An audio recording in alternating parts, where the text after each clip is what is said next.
Alléluia. Alors, est-ce qu'on peut acclamer pour notre Seigneur? Alléluia. Nous allons passer un bon moment avec le Seigneur. Alors donc,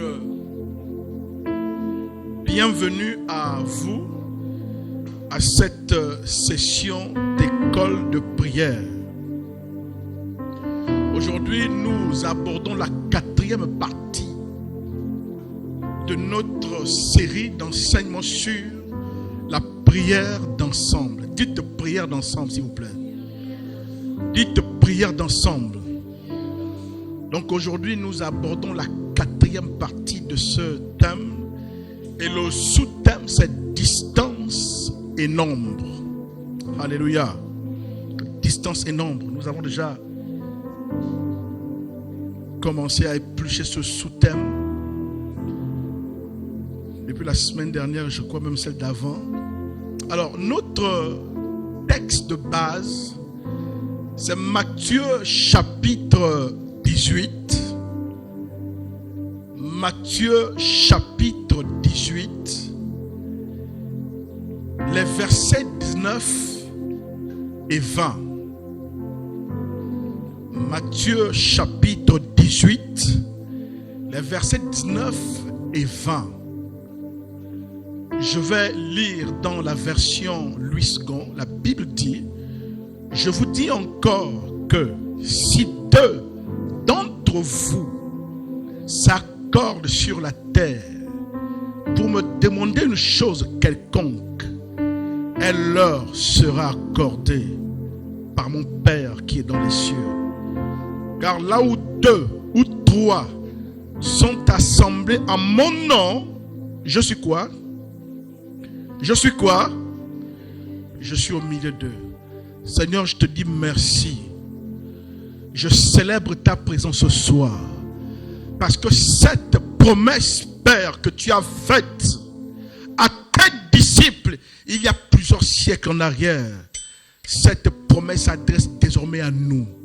Et ce soir, nous sommes réunis pas pour un homme. Nous sommes réunis pas pour un meeting politique. Nous sommes réunis, Papa, non pas pour les funérailles ou bien pour des questions familiales, mais nous sommes réunis ici, chacun pour sa part est parti de sa demeure, du boulot peut-être, pour se retrouver ici. La raison qui nous réunit ici, le dénominateur commun de nos cœurs ici, c'est toi, Papa. Alors je n'appelle pas ta présence, mais je célèbre ta présence. Parce que je sais que lorsqu'on est 3, plus de 2, 3, en ton nom, tu es parmi. Alors je crois que tu es parmi et nous célébrons ta présence par des acclamations. Oh, est-ce que tu peux acclamer notre Seigneur? Alléluia. Parce qu'il est au milieu de nous. Donc je vais lire ce texte. Je vous dis encore que si 2 d'entre vous s'accordent sur la terre pour demander une chose quelconque, elle leur sera accordée par mon Père qui est dans les cieux.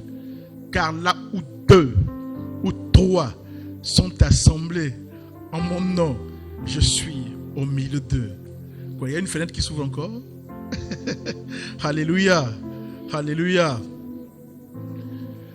Quand on lit ce texte, l'une des informations majeures que ce texte nous donne, l'une des informations majeures que Jésus nous partage dans ce texte au sujet de la prière d'ensemble, au sujet de la prière d'accord, c'est le nombre minimum que Jésus précise. Le nombre minimum de personnes qui doivent se réunir pour une prière d'accord. Jésus dit, s'ils sont 2 ou s'ils sont 3, oh, dites nombre minimum. On a comme l'impression que Jésus n'est pas intéressé par le fait qu'on soit très nombreux. Il dit, s'il y a juste 2 personnes, dites 2 personnes, c'est suffisant. Évidemment, quand le Seigneur dit 2 ou 3 personnes, ça ne veut pas dire que si on est 10 réunis en son nom, qu'il va chasser. Pour dire non, enlevez Cyriel, enlevez Guilain. Non. Dites, le Seigneur ne chassera pas.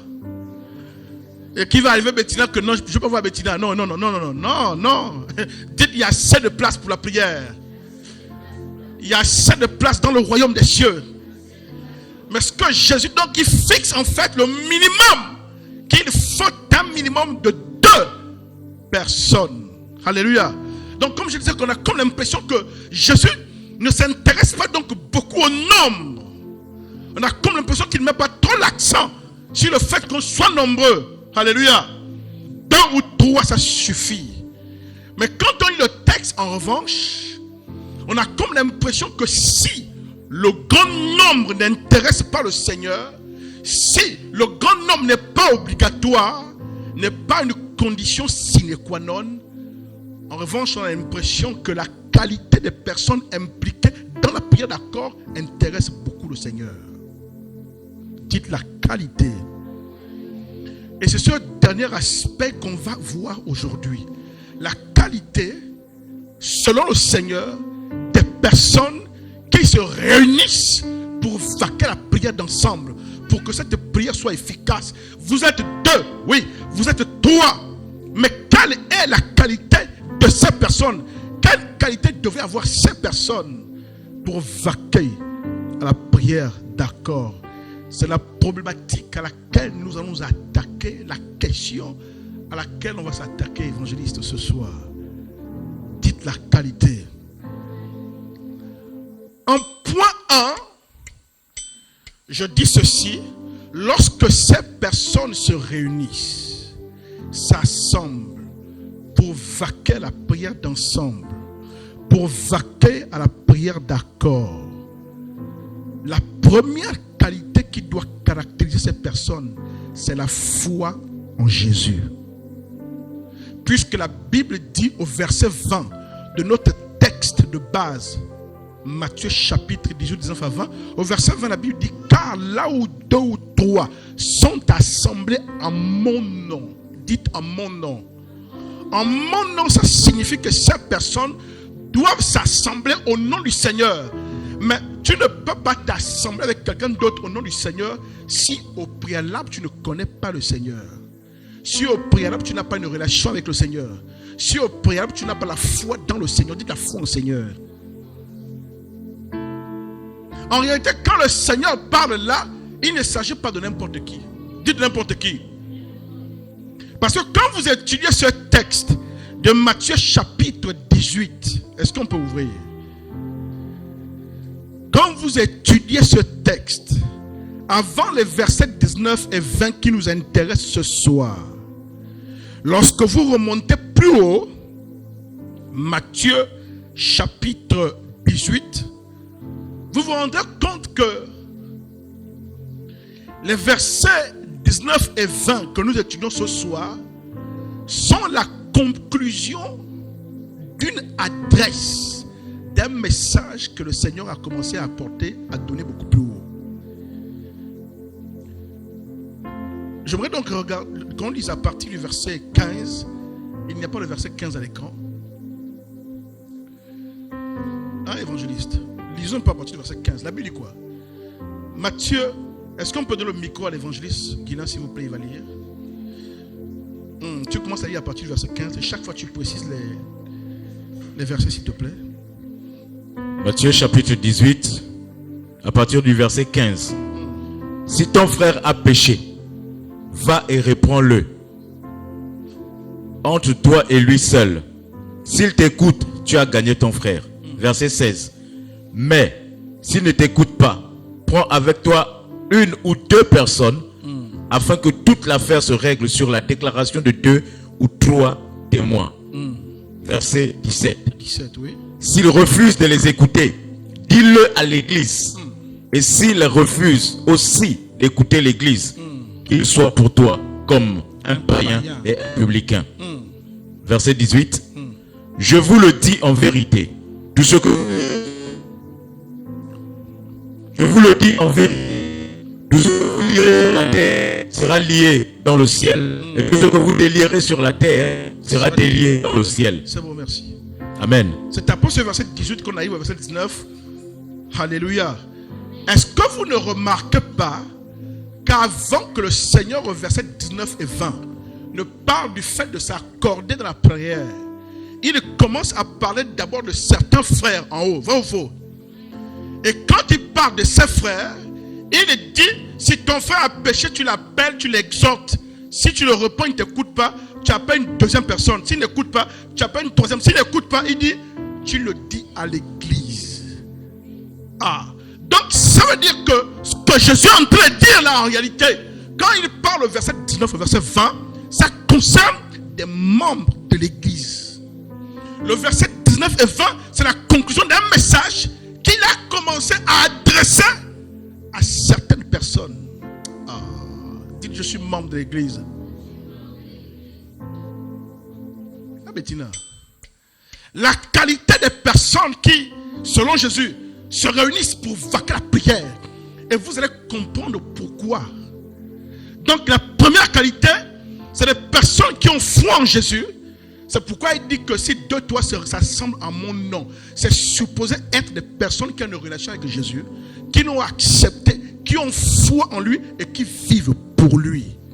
Alléluia. Bon, que quelqu'un ne se sente pas rejeté. Donc moi, comme je ne connais pas Jésus là, l'heure de Jésus là, apparemment c'est comme les places de train, places VIP.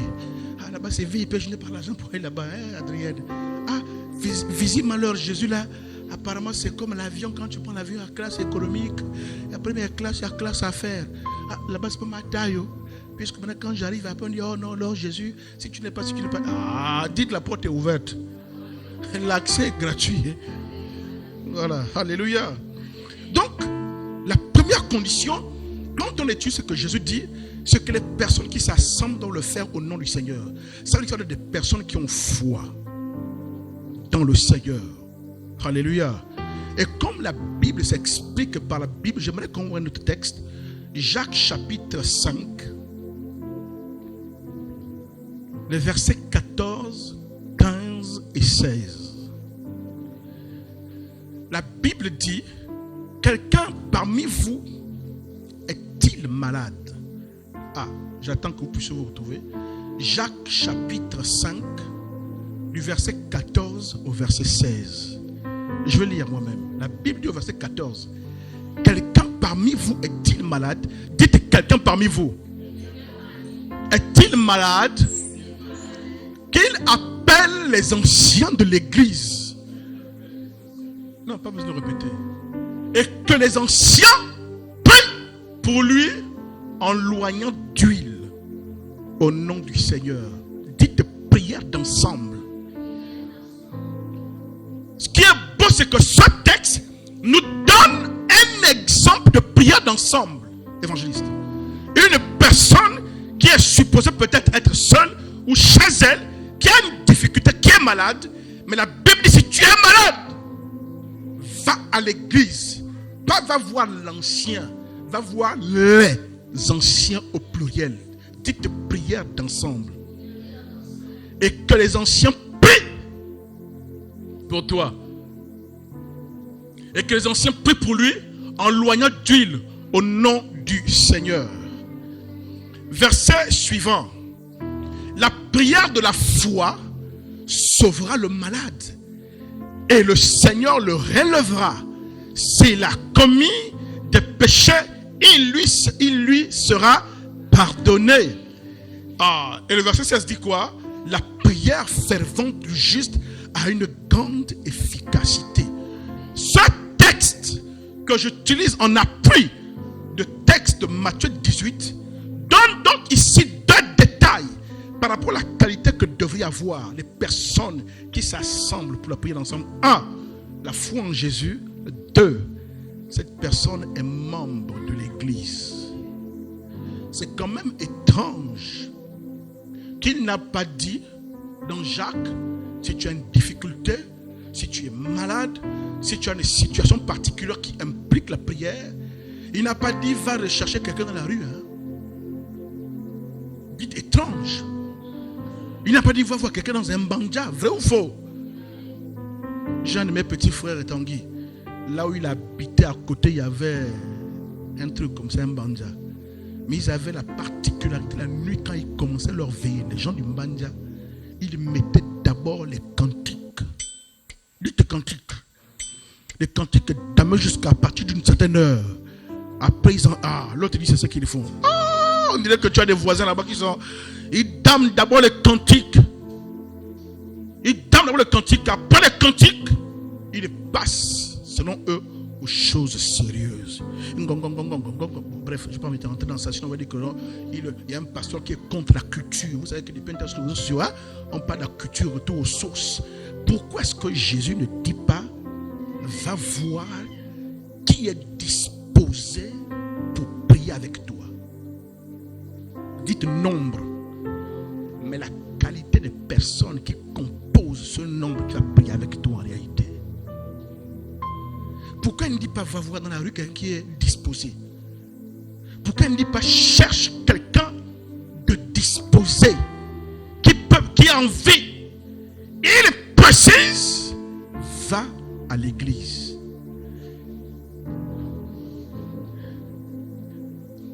Dites prière d'ensemble.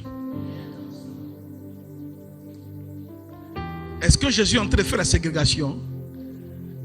Est-ce que Jésus chasse les autres? Hein, évangile? Est-ce que Jésus dit que bon, certains, je n'ai pas besoin de... Dites, parce que s'ils sont deux, s'ils sont trois, même s'ils sont 100, bien disposés pour toi, mais que ces personnes n'ont pas de foi, elles ne te sont d'aucune utilité. Est-ce que vous avez remarqué que quand on appelait souvent Jésus pour venir prier pour des malades, ou bien pour ressusciter un mort, quand il arrivait, qu'est-ce qu'il faisait? L'une des choses que le Seigneur avait coutume de faire, c'est de mettre dehors les personnes qui étaient là, qui pleuraient. À l'époque, je me rappelle quand je reçois le baptême de l'Esprit, je me rappelle que Dieu m'utilisait dans certaines choses. J'avais un jour, ça m'avait utilisé, j'étais parti. J'ai une de mes cousines, j'ai prié pour elle. Elle avait reçu le baptême de l'Esprit. Elle a commencé à parler en langue. Elle a fait près de 2 jours, près de 48 heures. Elle ne dormait pas, elle ne parlait qu'en langue. Toute la journée, ce jour-là, elle parlait en langue. Le soir, elle allait chez elle. Le mari l'a ramené peut-être en plein 24 avec la lampe pour ton village. Venez prendre votre personne, parce que vous avez fait, gérez vous-même. J'ai un nom qui a dit que oui, la fille là, tellement sa bouche, elle injure les gens. Tellement sa bouche, elle insulte les gens. Peut-être que c'est le premier travail que Dieu voulait faire avec elle. Il veut d'abord nettoyer les lèvres, la bouche là. Je vous dis. Hein? Tu la connais, Hermine, ta belle-sœur? Épuisé. Avec la bouche là. Dieu va d'abord nettoyer sans doute la bouche là. Et à un moment donné, quand j'allais souvent prier avec elle, parfois j'arrivais, ses amis, les gens du village, je les foutais pour faire dehors. Et un de mes oncles trouvait ça anormal. Parce que pour lui, j'étais un serviteur de Dieu. Et c'est des personnes pour lui qu'il fallait qu'on évangélise. Il fallait qu'il soit là pour avoir des démonstrations. Pourquoi quand tu viens prier avec elle, tu les mets dehors? Question, pourquoi Jésus les mettait dehors? Il était fils de Dieu. Dites la qualité. Dites la qualité. Parce que ceux-là, c'était des incrédules. Des gens en train de pleurer, affectés, déprimés, désespérés. C'est pourquoi il y a certaines situations, quand tu es en train de les gérer, l'esprit te dit, prie. Dès que tu appelles quelqu'un là, oh yeah, il pleure déjà à ta place, alors que le problème, tu sens dans ton esprit que tu peux gérer ça par la prière. Tu sens que tu peux prier. C'est pourquoi il y a certaines situations, n'appelle pas n'importe qui. Il y a certaines personnes qui vont se lamenter, qui vont pleurer, qui vont faire tomber ta petite foi là qui est en train de se battre. Oh, dites, j'appellerai le frère Tanguy. Ya Rachakarapatos Tarada. Parce que lui, quand tu l'appelles, il va déclencher au téléphone. Non, ça, ne pleure pas. Tu es où là? Je suis à l'hôpital. Maman, ça ne va pas. Calme-toi. Il va te dire au téléphone, sors de la chambre. Dis, sors de la chambre. Retire-toi dans un endroit secret. Retire-toi dans un endroit secret. Et prions ensemble. Voilà quelqu'un comme ça, il prie. Après te dire, attends, j'allais te rejoindre. Oh, dites la qualité. Dites la qualité de la personne à qui je m'associe pour la prière d'ensemble. Attention aux associations que vous faites. Jésus a regardé. J'espère que c'est pas toi Ursula. Dehors. Dehors. Dehors. Dehors. Oh, dites dehors. Dites dehors. Dites qu'il y a des situations. Il y a des situations. Il y a des prières. Prières d'ensemble. Où tu dois d'abord jouer les qualifications pour qu'on t'accepte dans le groupe. Pardon, ne nous amène pas les histoires qu'on a prié la foi. Tu amènes quelqu'un qui allons prier pour quelqu'un qui est malade. Dès que vous arrivez, tu es dans la foi. Jésus est fort. Jésus est capable. Ne t'en fais pas, maman. Il y a des témoignages comme ça. La personne que tu amènes te dit que, oh, elle a quelle maladie là déjà? Oh, c'était une maladie. Il te dit, bon, la dernière fois, la dernière fois, on a eu une seule qui est morte, la même maladie là. Ah, dites que toi, tu n'es pas qualifié. Donc, ce n'est pas une affaire d'être deux ou trois. Parfois, vous êtes à deux, tu es seul en réalité. Parfois, physiquement, vous pouvez être à deux. Et tu es content quand on est à deux. Je sais dire que minimum deux. Mais tu es seul. Parce que celui-là, il fait le nombre seulement. Il n'a pas la qualité. Dites foi. Voilà. Au lieu d'un rang fort, c'est un rang faible. Et il y a des gens même qui assomment les malades comme ça. Quand il vient, au lieu d'abord de porter une parole au malade, qui va aider le malade, qui va l'encourager, qui va le soutenir, il commence à dire, ah, tu as quel symptôme, ça. Ah ça, mais enfin, on va quand même prier. Hein. Mais la maladie, dites, on va quand même prier. Hein. Celui-là, dis-lui, ne touche pas ma tête.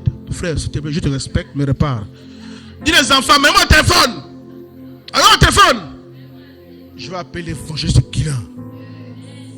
Tu entends, yes, tu entends. Que c'est pas lui là qui vient, qui regarde que, bon, on va quand même prier. C'est un jamais. Dites-lui, il est disqualifié. Dites que là, vous n'êtes même pas deux. Tu es seul dans le problème. Il ne faut pas le compter. On ne sait jamais. Ça dit que la petite foi que tu avais, Adrienne, oh, le gars a débarqué peut-être en plein 2 heures à l'hôpital. Que tu vois le visage du frère, tu es même contente, va au faux. Pour qu'il vienne te dire que, la semaine dernière, on a enterré une mère tante, elle avait le même problème. Parfois, elle te dit que non, elle était hospitalisée ici, le même lit que tu vois là. En tout cas, dépend d'une épidémie qui est en train d'emporter les gens. C'est maintenant qui te fait les statistiques que c'est une épidémie qui est en train d'emporter les gens depuis un moment. Oh, tu es un rang fort ou un rang faible? Hein? Dites attention. Il y a des gens, tu es malade, ils viennent comme ça, qui ne je vous dis, qui ne t'imposent pas les mains. On avait un pasteur à France, tu te rappelles? Je ne vais pas dire son nom, c'est quand même un père. En plein culte, il a pété un câble. Il s'était énervé parce qu'il a énervé, il s'est fâché. Quand il a fini de se fâcher, il allait s'asseoir à la place des pasteurs, comme il y a beaucoup de pasteurs. Le culte. À la fin du culte, il y a une prophétie qui passe. Et la prophétie dit qu'on doit imposer les mains aux enfants, tous les enfants de la salle, avant qu'ils ne repartent chez eux. Il faut prier, il faut imposer les mains. Et la prophétie a précisé le nom des personnes qui devaient imposer les mains. Et il y avait le nom de ce pasteur qui s'était énervé là, dans la liste. Et comme l'église est grande, chaque fois l'église est grande, on est près de 3000 personnes. Donc parfois les personnes qu'on a désignées pour imposer les mains se partagent. Quadrille l'église. Bon, l'évangile Guilain, toi tu imposes pour cela tu imposes là. Et bon, moi je suis ici, j'impose les mains à ceux-là. Et le pasteur qui s'était énervé quelque temps avant, donc quand il vient, il veut imposer les mains aux enfants d'un papa. Le papa met ses enfants derrière le dos. Il dit non papa, je t'ai vu te fâcher il y a quelques minutes là. Tu t'es même pas encore confessé, tu veux venir imposer les mains à mes enfants. Non papa, il faut passer ta route. Parce que les prophéties que l'on lisait à la fin du culte là, parfois étaient reçues longtemps avant le culte. Donc longtemps avant la fin. C'est-à-dire que peut-être que le moment où il s'est fâché, la prophétie avait déjà été reçue où Dieu l'avait qualifié pour ce travail. Et l'ennemi, voyant cela, a créé quelque chose pour le disqualifier. Et il y a un papa qui a eu assez d'audace pour dire que non, papa, je t'ai vu te fâcher, t'engueuler les gens là, crier là. Tu ne touches pas mes enfants, papa, laisse la mes enfants. Il est vrai, il a mis les enfants, il n'a pas. Il n'a pas pour mes enfants. Passez. Dites, ce n'est pas une affaire de nombre, mais la qualité des personnes engagées dans la prière d'ensemble. Et c'est pourquoi Jésus prend le soin de dire toi, dehors. Parce qu'ils arrivent là, il n'y a que l'incrédulité. Et ils refusent une atmosphère polluée par l'incrédulité. Est-ce que vous savez qu'assez souvent, ce n'est pas l'absence de foi qui nous empêche d'avoir des victoires, des résultats? Vous savez ça? Est-ce que vous savez qu'il y a la foi en vous? La motivation même que tu as là, c'est déjà la foi. L'audace que tu as d'oser même avoir recours à la prière, c'est déjà la foi. Ce qui vous tue, ce n'est pas ça. C'est même pas que la foi est trop petite, non. Ce qui vous tue, c'est l'incrédulité. Vous avez vu que Pierre a eu la foi, non? Jésus a dit marche sur l'eau. Il a marché 1, 2 pas. Il a commencé par la foi. Mais ensuite, l'incrédulité l'a rattrapé. Parce qu'il a reconsidéré le vent et la tempête. Assez souvent, nous commençons par la foi. Remarquez, quand Jésus vient, Jésus ne lui dit pas homme sans foi. Jésus ne leur a pas dit homme sans foi. Jésus ne lui a pas dit, et souvent quand il s'adressait à eux, il ne disait pas homme sans foi. Il disait homme de peu de foi. Pourquoi il dit peu de foi? Alors que lui-même un jour, les disciples ont dit, peut-être à force d'entendre ça, ils lui ont dit augmente-nous la foi. Et il leur dit, vous n'avez pas besoin d'une foi plus grande. Si votre foi est petite comme un grain de sénévé, c'est ce que ne comprend pas. Ah, mais il nous dit homme de peu de foi. Quand on y augmente, il dit encore non. Ça veut dire que cette foi, le problème ce n'est pas qu'il n'avait pas la foi, mais cette foi, c'est ce que j'appelle la date de péremption de la foi. Cette foi ne tenait pas très longtemps dans le temps et dans l'espace. Il y croyait pendant un temps. Et c'est pourquoi Jésus dit, quand il explique la parabole du semeur, il parle d'une terre où on a jeté, ça a poussé très vite. Ce sont ceux qui écoutent la parole avec joie, la reçoivent avec enthousiasme. Ça pousse très rapidement. Mais il dit, quand l'épreuve arrive, manquant de racines, il tombe. Beaucoup d'entre nous, c'est comme ça dans la foi. Mais la foi manque de racines et la foi ne tient pas dans le temps et dans l'espace. On fait un premier pas, un deuxième pas, on coule. Et tu dis que tu n'as pas la foi, mais tu ne savais pas que tu avais déjà commencé par la foi et que les choses se mettaient en place. Mais comme on ne t'a pas dit et comme tu as besoin de voir physiquement et tu n'as rien vu, tu as lâché alors que tu es sur la bonne voie. Prière d'ensemble, 2 ou 3, mais attention à la qualité des personnes qui se mettent avec toi pour la prière d'ensemble. Rassure-toi qu'il s'agit des hommes et de femmes de foi. Alléluia.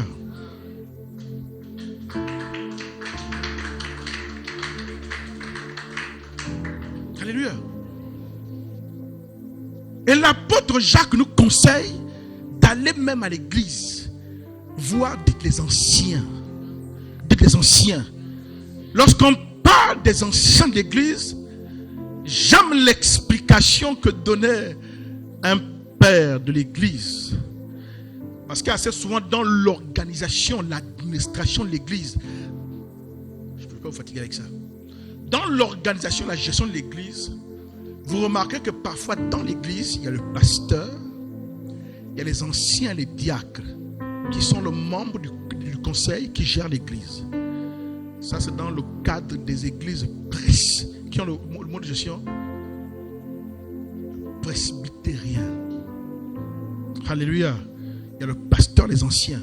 Donc, ce qui fait que quand on dit qu'il fallait voir les anciens, toi, tu as tendance à croire qu'il s'agit d'une personne qu'on appelle ancien de l'église. Dites ancien. Mais ce n'est pas lui l'ancien. Ça, c'est un premier niveau de considération de l'ancien. Mais l'ancien, en réalité, c'est comme disait l'auteur du livre des Hébreux, que vous qui depuis longtemps devez être des maîtres dans les choses spirituelles. Il dit vous qui depuis longtemps devez être des maîtres. vous en êtes venu avoir besoin de lait. Ça veut dire qu'à un moment donné de la croissance d'une personne dans l'église, cette personne a des expériences avec Dieu, a des connaissances, a des maturités qui permettent de pouvoir aider les plus faibles, les plus jeunes dans la foi. Quand on parle d'anciens, c'est de s'assurer que la personne à qui tu vas t'associer dans la prière a une expérience, a une foi qui peut être utile pour toi. Ce n'est pas le titre d'ancien. Ce n'est pas le titre d'ancien, celui qui a de l'église. Et puis vous intimide. Hein? Vous avez hier, il faut faire attention. Hein? Moi, je suis là avec le pasteur depuis. Quand on a commencé, c'est même moi qui m'a acheté les rideaux là. Je suis là depuis. Je suis là depuis avec le pasteur. Hein, Adrien? Il te dit même ça que non, vous qui êtes avec vous qui arrivez hier. Quand vous allez vous calmer, il faut te mapper, poser. Hein? Moi j'étais là. La peinture, on a mis ça devant moi, la peinture là. Les belles vitrines, on a acheté ça là. La télé, on a acheté ça. Il vous raconte même quand on était ici, il n'y a pas tout ça, Donc quand vous arrivez, il faut vous calmer. Oh, c'est comment frère? Bon, c'est vrai que parfois quand vous allez avec le désordre, certains qui arrivent avec le désordre ont besoin qu'on les calme comme ça aussi. Ou bien, quand vous allez vous calmer. Mais parfois, ce n'est pas le nombre d'années dans l'église où la barbe blanche est sortie. Non! Mais les expériences que tu as faites avec le Seigneur, ton niveau de croissance, les choses que tu as acquises, que tu as expérimentées avec Dieu, alléluia, qui peuvent être utiles. C'est pourquoi il va voir les anciens. Dites anciens. Dites anciens. Dites prière d'ensemble. Dites le nombre. Mais surtout, la qualité des sommes de foi auxquelles tu dois t'associer. Parce que la foi, ce qui est beau avec la foi, c'est que la foi est contagieuse. Quand tu côtoies un homme de foi, ça te challenge, oh my God, ça te donne envie de voir autre chose. Ça te stimule, ça te dynamise. Alléluia. Mais reste avec un pleurnichard. Oh yo, il est mort. Oh yo, t'es ici. Oh yo. Ah, laisse ça. Depuis que je souffre là, Dieu est où? Tu sors de la même toi-même la petite foi que tu avais.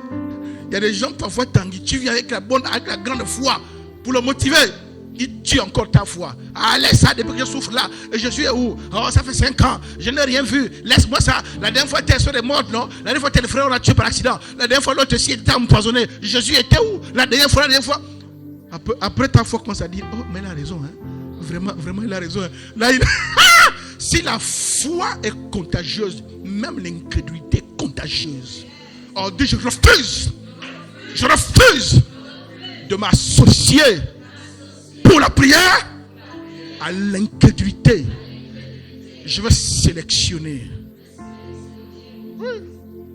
Et c'est pourquoi dans le texte de Matthieu chapitre 18, ce dont Jésus parle, c'est des membres qui appartiennent à l'église.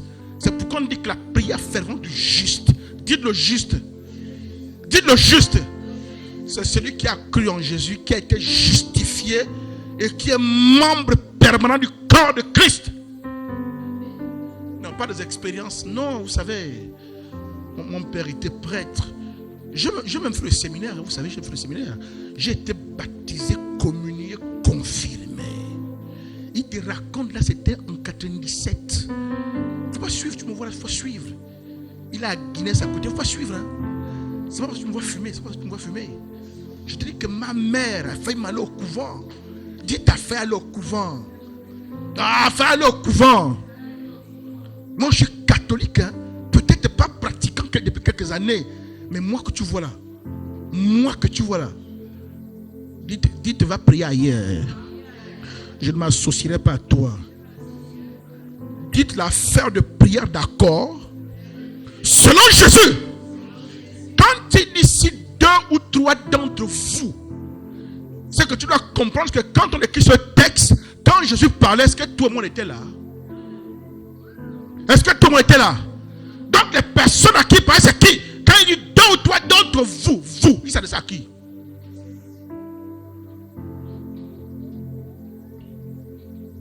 Puisque plus haut il dit, si toi tu prends un frère, si tu prends un deuxième frère, un troisième, implique l'église. Donc ceux-là sont membres de l'église. Dis, c'est les affaires de ceux qui ont la foi et qui sont membres de l'église du Seigneur. Bah, il y a, à l'époque, quand Bethany a commencé en 89, 90, j'étais dans ce réveil. Ma mère m'a amené les codimes. Oui, et quand elle a fini d'amener les codimes, tu t'es garé où? Oui, un jour tu t'es trompé de chemin, au lieu d'aller à la météo, tu partais maintenant vers autre chose. Le succès du temps passé. Non, dis, ce n'est pas une affaire de succès du temps passé. Une foi fraîche. Une foi fraîche. Une relation avec Jésus qui est fraîche. Qui est nourrie. Qui est entretenue. Et qui est permanente. Je suis membre de l'église. J'ai foi en Jésus. Vous savez pourquoi? Vous savez pourquoi?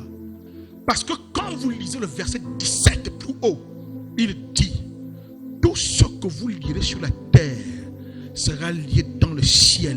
Il est en train de révéler un mystère à ses disciples, qu'il y a un pouvoir disponible pour l'église. Mais vous ne pouvez mobiliser ces ressources que quand vous constituez un groupe en église. Peu importe si tu as de bonnes intentions, tu ne peux pas mobiliser ce pouvoir. Tu n'as pas le statut nécessaire pour cela. C'est pourquoi cette église. Il faut aller plus haut, tu vois. Disons plus haut. Il y a un texte, je crois, de Thessaloniciens, où l'apôtre Paul est en train d'expliquer le retour de Jésus.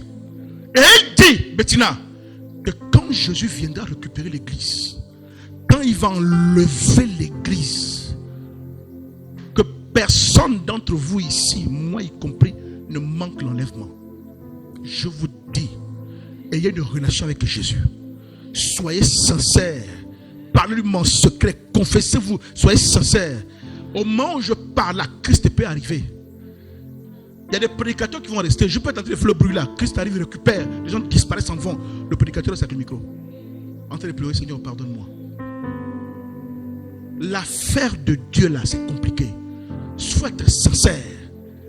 Et l'apôtre Paul explique à Tanguy que c'est quand l'église va être ôtée que le mal va prendre une autre dimension.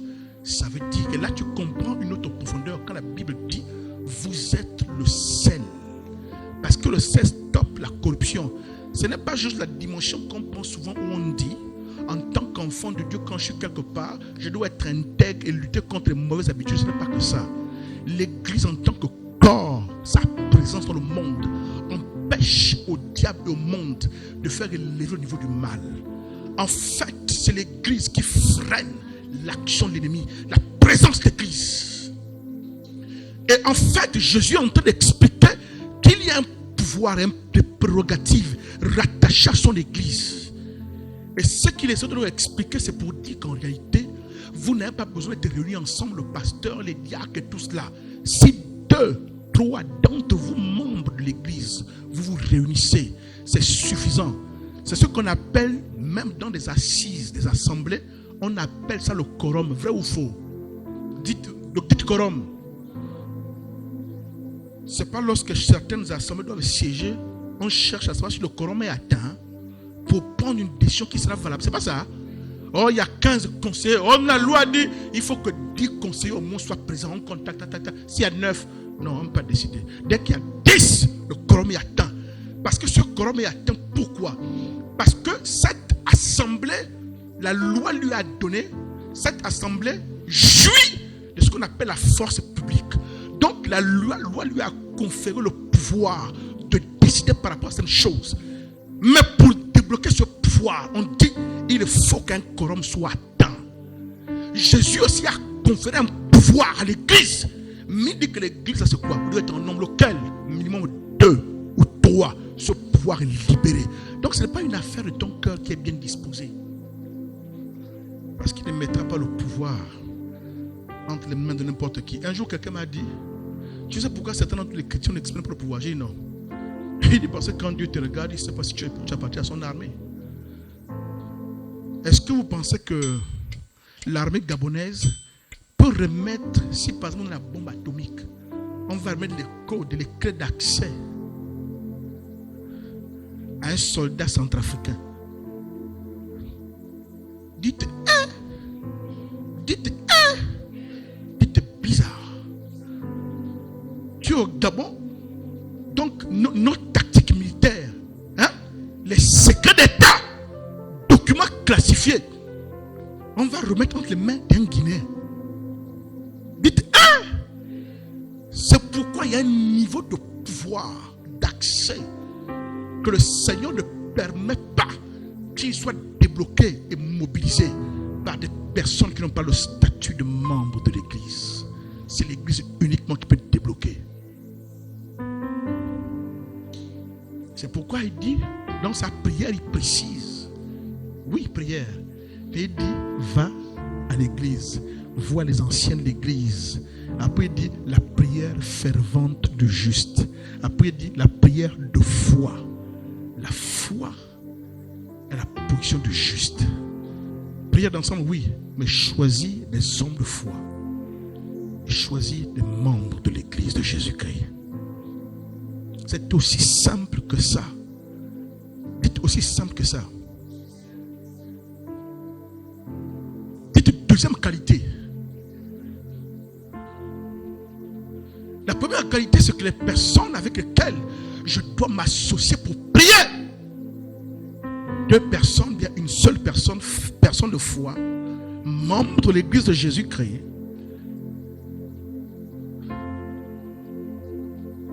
Mais la qualité aussi, c'est que les personnes impliquées avec vous, Tanguy, doivent avoir la nature divine, doivent être des personnes divines. Ce que j'aime avec le texte, c'est que car là où 2, 3 sont assemblés en mon nom, il dit, je suis au milieu d'eux. Dites aïe. Dites aïe. Donc ça veut dire, Pasteur Michel, qu'alors que vous êtes à 2 ou à 3 des personnes de foi, des personnes de foi, membres de l'Église de Christ, Christ lui-même, il est où? Il est au milieu de vous. Dites le pouvoir. Il est au milieu de vous, maman. Donc les déblocages, les effets que vous voyez là, ce n'est pas tant à cause de vous. Parce que lui-même, il a dit qu'il est là. Oh, dites qu'il est là. Et qu'est-ce que la Bible dit de lui? Vous pensez que quand Jésus est au milieu de vous, il fait quoi? J'ai compris en fait, évangéliste, pourquoi il a dit même à 2 c'est bon. Vous savez pourquoi? Je vais vous expliquer pourquoi. Dites pourquoi. Parce que même si vous êtes à 2, lui sera la 3e personne. Pourquoi? Parce que la Bible a dit, non, la Bible a dit, Romains 8, verset 34, parlant de Jésus, la Bible dit, Romains chapitre 8, verset 34. Je parle doucement pour qu'on puisse comprendre. Est-ce que vous comprenez? Tu comprends, maman? On a dit que la première qualité, c'est des personnes de foi, non?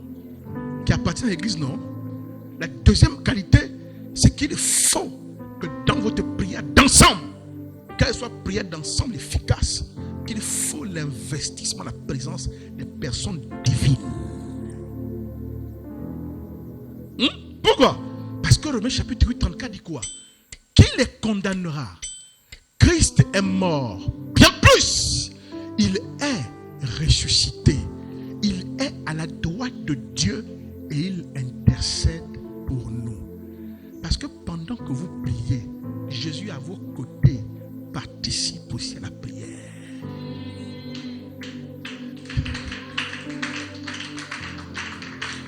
Comme quelqu'un comprend pourquoi il dit, si vous êtes 2, c'est bon. Comme pour dire vous 2 avec moi, c'est la majorité absolue. Le quorum est atteint. Oh, dites encore une 4e personne. Donc, tant que lui dit 2, parce qu'il sait qu'il y a déjà 2 dans le monde de l'esprit qui opèrent et participent à la prière. Dites Jésus. Il y a qui d'autre? Vous ne parlez pas la première, vous parlez pas. À qui d'autre? Qui a le Saint-Esprit? Ah, c'est une casquine doyenne. Je voulais les cours de Romains chapitre 8, verset 6, la deuxième personne. De même aussi, l'Esprit nous aide dans notre faiblesse, car nous ne savons pas ce qu'il nous convient de demander dans nos prières. Mais l'Esprit lui-même intercède par des soupirs inexprimables. Oh, dites dans nos prières, l'Esprit nous aide. Est-ce que donc vous vous rendez compte qu'il y a l'Esprit, il y a le Christ lui-même qui sont engagés quand on prie? C'est comme on pourrait dire que c'est pas la peine d'être 3, 4, 5. Si vous êtes nombreux, tant mieux. Mais s'il n'y a que 2, sachez qu'il y a prière d'ensemble. Pourquoi? Parce que le Christ et son esprit seront investis dans ce groupe de prière. Et croyez-moi, le Christ ne mettra pas la puissance entre les mains d'un voyou. S'il regarde que tu portes le vêtement, le soldat de l'armée ennemie, c'est pourquoi souvent pendant que vous priez des révélations, tu oses dans l'esprit te dire que non, éloigne-toi de la personne là. Il faut évangile d'abord. Dites évangile d'abord. Prenez-le en confession d'abord. Alléluia. Alléluia. Lorsque je prie avec une personne de foi, on n'est pas seul. Jésus est avec nous. Il participe à la prière. Le Saint-Esprit est là. Et il participe à la prière. Je ne suis pas seul. Je ne suis pas seul. Je sais que tu es avec nous, Père. Je ne suis pas seul. Il y a un homme de Dieu qui a vu une vision, Bettina. Alors qu'on était en train d'imposer les mains à une personne qui était malade, on a imposé les mains, bam, ses yeux se sont ouverts. Et pendant qu'on a imposé les mains, il a eu une vision. Ou alors qu'on a imposé les mains, il a vu d'autres personnes en blanc. On a compris les anges qui étendaient aussi les mains en train de prier pour les malades. Parfois, quand on prie pour le malade, des manifestations, vous voyez, on prie des manifestations, nous on ne voit que la personne physique qui est là. Mais derrière lui, il y a tout un système divin qui est mobilisé. Tu n'es pas seul, ma fille. Dis, je ne suis pas seul. Dès qu'on est à 2, dites, dès qu'on est à 2, en réalité, on est 4. Alléluia. Jésus est là. L'Esprit est là. Je n'ai donc pas avoir peur. Je vais conclure. Le nombre minimum de 2 ou de 3 personnes, oui, ou plus, pourquoi pas, mais surtout la qualité des membres. Alléluia. Voici notre conclusion. Le nombre minimum de 2 ou 3, oui, ou plus, pourquoi pas, mais surtout la qualité des membres. Lesquels? Première qualité, la foi. Deuxième qualité, membre de l'église. Troisième qualité, des personnes divines impliquées. On a tout ce qu'il faut pour jouir de l'explosion de la puissance que peut mobiliser une prière d'ensemble. Que Dieu vous bénisse. Est-ce qu'on peut acclamer Jésus? Alléluia. Alléluia. Je laisse encore pour ceux qui notent. Nous allons prier ce soir. Nous sommes plus de 2 personnes. Nous sommes plus de 3 personnes.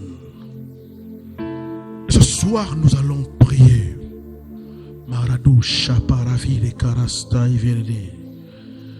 Ce soir, nous allons prier. J'aimerais que tu élèves ta voix et que tu commences à prier, à remercier le Seigneur pour ces vérités que tu as apprises. Chaque fois que tu écoutes les vérités de la parole du Seigneur, élève ta voix, s'il te plaît, et parle librement à ton Seigneur, à ton Dieu. Parle librement à ton Seigneur et à ton Dieu. Parle librement. Parle-lui, s'il te plaît. Seigneur, je te dis merci pour cet enseignement. Seigneur, je te dis merci pour les vérités que tu as partagées. Seigneur, je te dis merci pour les vérités avec lesquelles tu as nourri nos âmes ce soir. Seigneur, merci pour ces vérités avec lesquelles tu as nourri nos âmes, Père. Tu as transformé notre intelligence et changé notre compréhension des réalités spirituelles ce soir. Merci pour ces vies, Papa, qui ont été arrosées, Père. Merci pour ces cœurs qui ont reçu la semence de ta parole. Je te prie, Papa, je te prie, s'il te plaît, Père, que ces cœurs fertilisés par ton esprit, que la semence de ta parole puisse porter du fruit dans ces cœurs. Que la semence de ta parole puisse porter du fruit en abondance. Au nom de Jésus-Christ. Amen.